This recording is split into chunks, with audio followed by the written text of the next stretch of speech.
Yeah, is there any other stories anyone wants to share? I mean, it's like feathers. Like, there's which one to pick, right? Yeah. You know, like, well, let's say the story that I already used in the way of like a shelter where you're getting soaked in the shelter. Like, of course, like that's part of my experience is like looking at that, having that experience of like nature's happening, right? And we're in this experience of nature, and nature's bigger than us, right? We're there's a lot of, I think maybe it's me, but I think it's a human condition. There's a lot of hubris, kind of arrogance with being a human being, and especially being a human being in the controlled environments that we've created, that we don't actually get to experience the reality of being wet and cold and, you know, hot or whatever, right? And so for myself, yeah, having those kinds of experiences, like being in the shelter and being soaking wet, and really like, I either have to come to terms with this on that inner world, or I have to really look at like, how can I change this on the outer world? So that's one example of like how we can come to a deeper relationship with ourselves through the pressures, if you will, of the natural environment, right? But there's so many. A lot of my kind of go-to references are really about ceremony, because a lot of the ceremonies we do creates the context of doing without. You know, so. The ceremonies such as you know, a fast, where you're doing without food and without water, you're doing without the things, the very essences of life, and to experience hunger, to experience thirst in ways that we don't get to experience, and then how, when you actually get that cup of water afterwards, you know, and how it's so precious, and you realize the preciousness of something you just take for granted. You know, and turn on the tap, you can take the water, you know, drink half the cup, spill the rest of it in the sink, and just be, oh, it's just water, right? But after that experience of not having water, and then not even allowing like one little dribble to come out of your mouth or spill one little drop, and just being like, this is so precious. And then once you have that kind of relationship with it, and once you've had that experience, like, there's something that always exists within you that has like such joy, that you can have a drink of water, right? And that I think is where the change really resides, is the appreciation of the simplest things. And so what we'll even do is, you know, in the teachings that we do, is we'll have people do these exercises where they utilize something like water as a way to bring about deeper states of gratitude, to really recognize like this precious experience. So that's you know, my go-to. But, you know, thinking even as a child, you know, one of the most powerful memories that kind of exists within me was actually walking to school. Back when you could walk to school, you can't really do this in the States. And I was in first grade, you know, so I was, you know, 5-6 years old, you know, and I have to walk about half mile, 3/4 of a mile to school, you know, just by myself, right? In the dawn, you know, that golden dawn, you know, the light just coming up in the early morning, and hearing the song of the birds, you know, hearing the coo of the doves, and just having this moment of true felt like sacredness. You know, it's like you really feel that sacredness, and you see the light, and you hear the song, and there's some like awareness that makes it so expansive. Like it's not you, it's like you are everything, and that's the peace. That's Wakwala, right? That's a sense of like deep peace. And so when I think of that memory, I actually go back to that state of being. And so if like that, there's struggles in life, there's challenges, and you know, you have this tension within you, just to have that as a memory, kind of like a touchstone to go back to and feel that to me is one of the most powerful experiences. And it's such a simple thing, like a child walking to school, having kind of a nature connection experience on a sidewalk next to a road. But it's these simple things that go so long and deep, affect us really so deep. So that's my memory that I like to share in the moment. Yeah. No. I love these touchstones. I love that phrase. These touchstones of spirit. Yeah. Just that story really reminded me of when we were doing natural camouflage Oh yeah. with the kids up in the woods there, and we decided we're going to do a trail, and we're putting man-made objects out for the kids to spot along the route, just to fine-tune their awareness. Can you spot this? So I said, well, I'll hide along the route somewhere and just see if they notice me. So I went up early, covered myself in mud, moss on the beard, and found a really nice spot underneath a poplar tree where there was sticky weed growing up in kind of a mound. So I kind of got in the mound and covered myself up. And I just had this one little spy hole so I could see what was happening. And Kim was getting the group ready, so I thought I'd be waiting 20 minutes. An hour and 20 minutes later, having been sat there all that time, it was a great opportunity for stillness. And so I'm sat and there's stinging nettles all around me as well. And I started to think, well, a couple of butterflies floating past. Do they know that I'm here? And wouldn't it be cool if one came and landed on me? And sure enough, about 5 minutes later, this cabbage white flies and literally lands on the tip of my nose. And so I've got this little spy hole with this butterfly just beside. And we had these streaks of sun coming through, kind of early morning, coming through all the trees, which kind of shafts of light. So I'm looking at that with this butterfly just next to the hole. And then the butterfly opened its wings and covered up the hole that I was looking through. So my perspective of the world was through a butterfly's wing. And as you say, anytime I'm feeling a bit stressed, I just put myself back there. It's like I'm looking through this butterfly wing. And what a moment. Really magic. Beautiful. Have one you want to share? No, I'm enjoying other people's.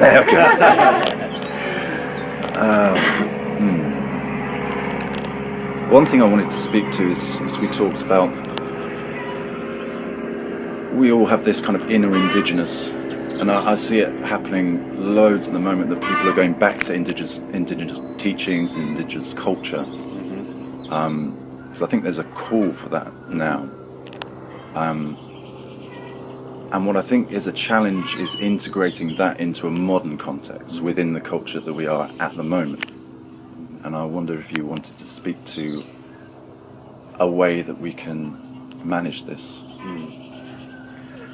Yeah, well, it's indigeneity, right? What is that? And that's kind of a big question, honestly, because not just for people that would say, well, I'm of the modern experience or European descent or something, that the roots and the ties to our ancestral lines maybe are not so present in our lives the way the indigenous people that identify through a lineage, through a tradition, or through a culture that's really rooted to the land experience. But there's a lot of indigenous people that would say I'm an indigenous person that also have that same struggle now because of the separation, the disconnection from the land. And so this is a discussion that's happening in many different circles of what exactly is indigenous. What is that? And how is that expressed and shown? And a lot of the conclusions that are coming out is really about, again, relationship to the land, right? It's about that felt and the intellectual, the spiritual, the emotional relationship to the land.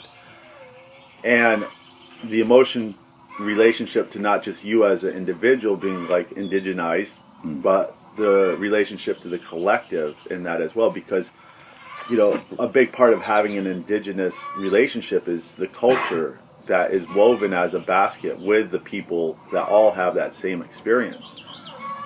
So what is kind of being understood is that it is truly about a deep connection to the land and the expression of that as a state of being. And whether you identify through your genetics, through your bloodline as indigenous, or whether you identify as not indigenous, ultimately indigenous, the truest understanding of it is that people that have the relationship, right? And so we are in a state right now as modern people, you know, experiencing the modern lifestyle, that we have separated ourselves from that, you know, through this condition that we lived into, we were probably born into, really. but we know that it's incredibly important as human beings of the earth to be of this earth, right? So how do we get back there? How do we get to that place? And maybe it's, I think back is always the wrong way to say it, you know, and it's an easy way to say it, but it's actually the wrong way, because what we're needing to do is move forward with it. We need to move into the future with this understanding. So doing these things like the primitive skills, you know, and rewilding ourselves is a critical aspect of that. And rewilding each other and supporting each other in that is really a critical aspect in coming back to that relationship. And there are models that we can look towards. We can look towards, you know, the indigenous peoples of this world that have those types of relationships to say, here's if you want to put it into like the context of leadership, you know, like I was describing with the attributes, if you can see it, if you can see an example, then you can see, oh, this is possible. And then that pulls people towards it. You know, it actually shows like there's a path forward, right? And there, like for me, it's like I always feel such gratitude for the people, the indigenous peoples that have shown me their way of life, their culture and their relationship, and actually not only just shown it like, here's an example, but don't do it. They actually said, here's an example and do this. And not only here's an example and you do this, but take this example, do this, now help others as well. And we were talking yesterday, a group of people around the table, and there was a summit, and this was down in South America, and a group of indigenous people got together, and they were really looking at that as, you know, a lot of these people have suffered tremendously due to colonization and due to the effects of say non-indigenous people coming into their land, taking it, you know, forcing disconnection upon them. And one of the results of that summit of these indigenous people were like, we will do everything we can to help you, and without the attachments of the pain of the past, because this is ultimately for the earth itself. Mm-hmm. It's for humanity, but beyond humanity, it's for the plants, it's for the animals, it's so this destruction will stop. And there is a lot of people, in my experience, indigenous people, that can see past those wounds and see past the historic trauma and say, this is about humanity finding its way forward.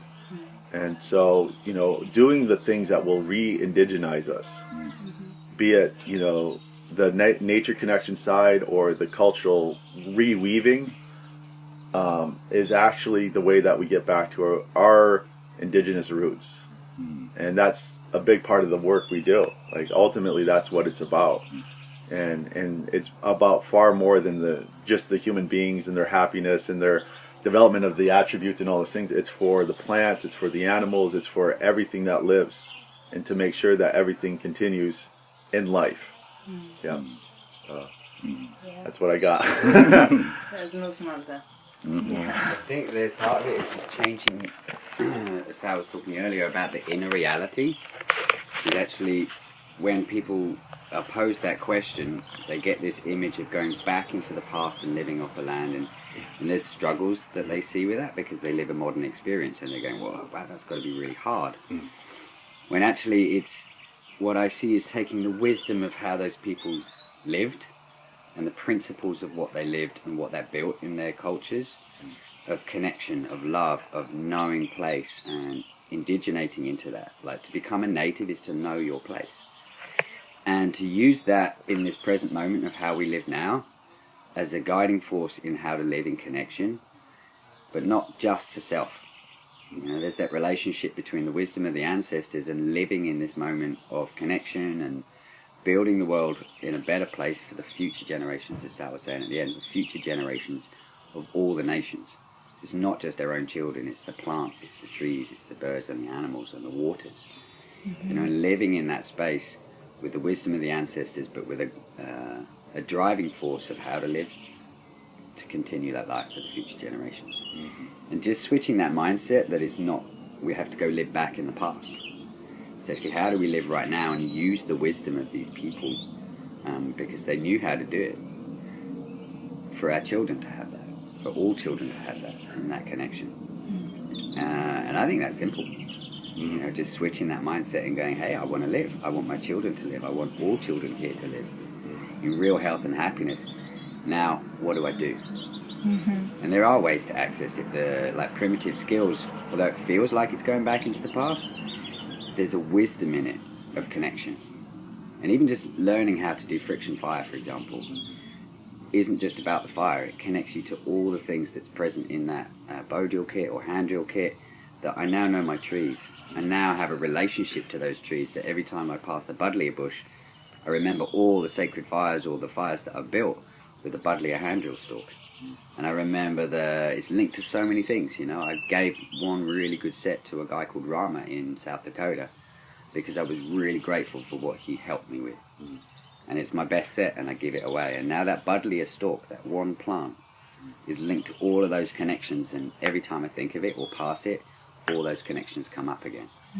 And that's what it doesn't mean I have to go and live in a debris hut in the woods and like wear feathers in my hair and dance around fires and go, I'm connected, I'm back with my ancestors. It's the wisdom of what they showed. And I can bring that into everyday life and bring the magic of what that is to the future generations. Kids see a hand drill fire and they're blown away. And they want to do it and want to play with it and they want to learn how to do that. And through that skill they have the connections to so many other things. That would be my take on it. Yeah, nice. This morning. Thank you.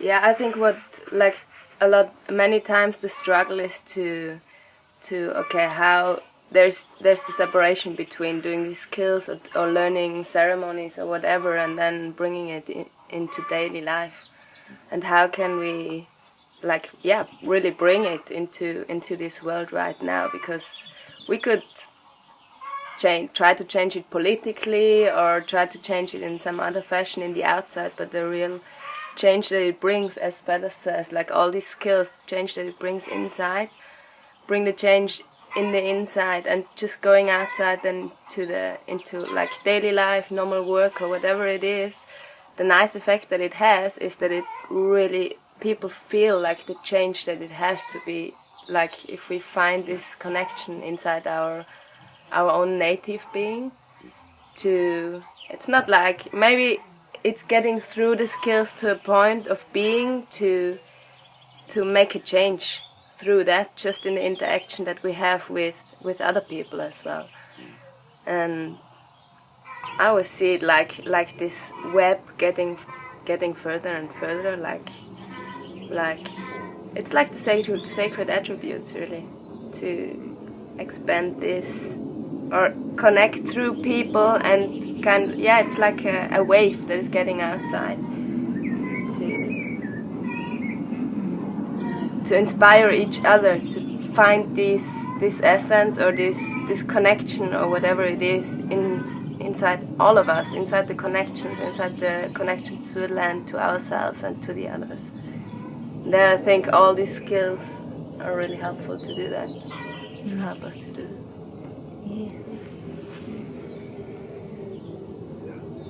I just throw in there too, like the technology is not a bad thing. You know, like we're using it right now to connect. Amazing. Right? I mean, this is like a bow drill is a form of technology. You know, flint knapping is a form of technology. You know, so these technologies aren't going anywhere.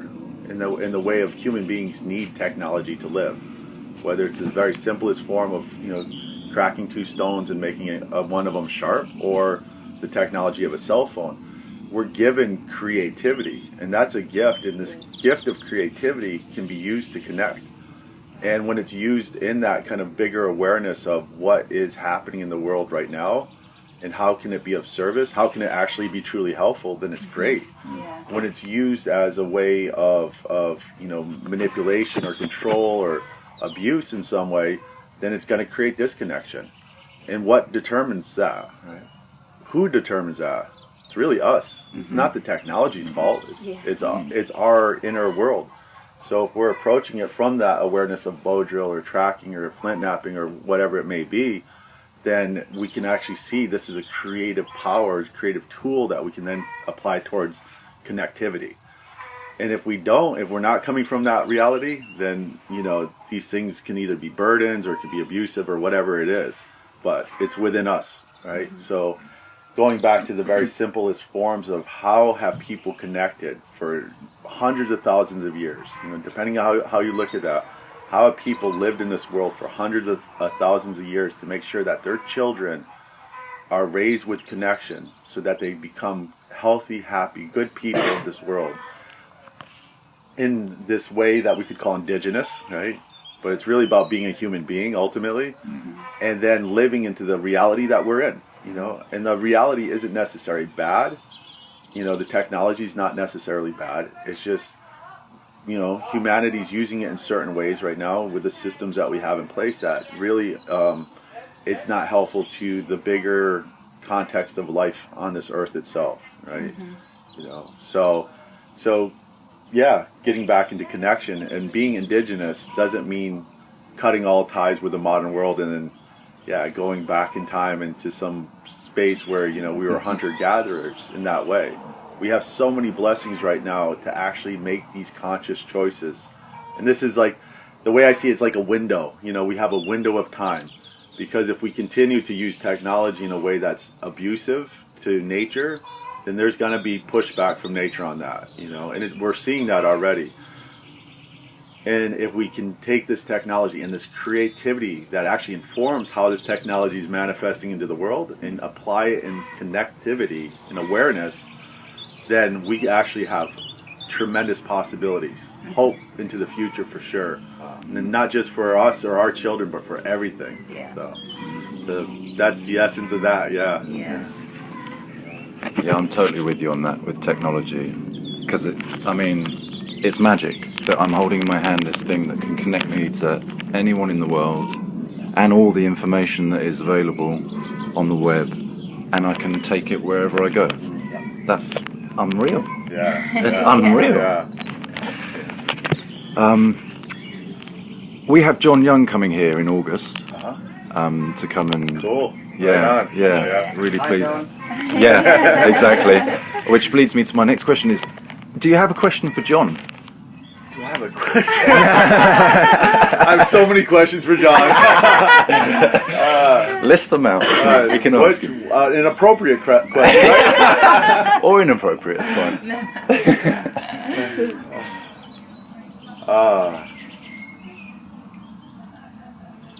Well, let's pass it back to Feathers or Kira. All right. So, I don't know. I guess it's because it's a journey. All of these processes that we're working with the nature connection, and the kind of ceremonies, and the cultural repair and rebuilding. Yeah. It's like an ongoing process, so that as we work with the map that's been laid out by 8 Shields and by Helpers Mentoring Society, it kind of helps us to live in those connectivities. Yeah, we can understand the map in our heads and go, yeah, that makes sense, and I overlay it on the life and I go, yeah, okay, great. But then I have to walk it, and I have to kind of live it through experience, and then I get the experience of what that map is and my reality and where the kind of flow is, and then where the sticking points are. And so I guess questions for Jon are always around where's my stage in life, and he's walked the map for far more time than I have, so it kind of feels like that mentor-teacher-student relationship, because I'm still really new. Even though I've been working for 17 years, I'm still finding it new, and there are new ways, but I don't think that ever stops. Right, so with Jon, it's always going to be probably a way of me asking, well, here's where I am at right now. This is what I'm coming across with my experience. And he might have more answers or more help for me because he's walked that map a lot longer than I have. And I think that's always the ongoing process, is that it is you experience something and then you have questions about it. And it's in those questions that you're seeking, that furtherment, if that's actually a word, down that pathway of life and experience. So I'd imagine that would be the dynamic if I had a question for Jon around that. And maybe Sal, he's walked the path further, so maybe they would talk about being at the same level of that pathway together. So they're trailblazing like down that pathway. So they're right ahead of that and going, hey, what do we do now? Yeah. You know, and I feel like I'm a little further down that pathway, waving at their backs. My question for Jon then would be, what can I do to help you right now? To support you, to keep you going on the pathway that you're on, that I'm so grateful for, that I can follow right now. And what are my next steps for that? And not just for him, because I understand that both him and Sal are doing that for all of us. You know, all of this creation, and helping us to get to that place. And so my question would be to him is, what can I do to help and support you and support us and the people that are maybe behind us and along the pathway with us? And great, you're coming to England.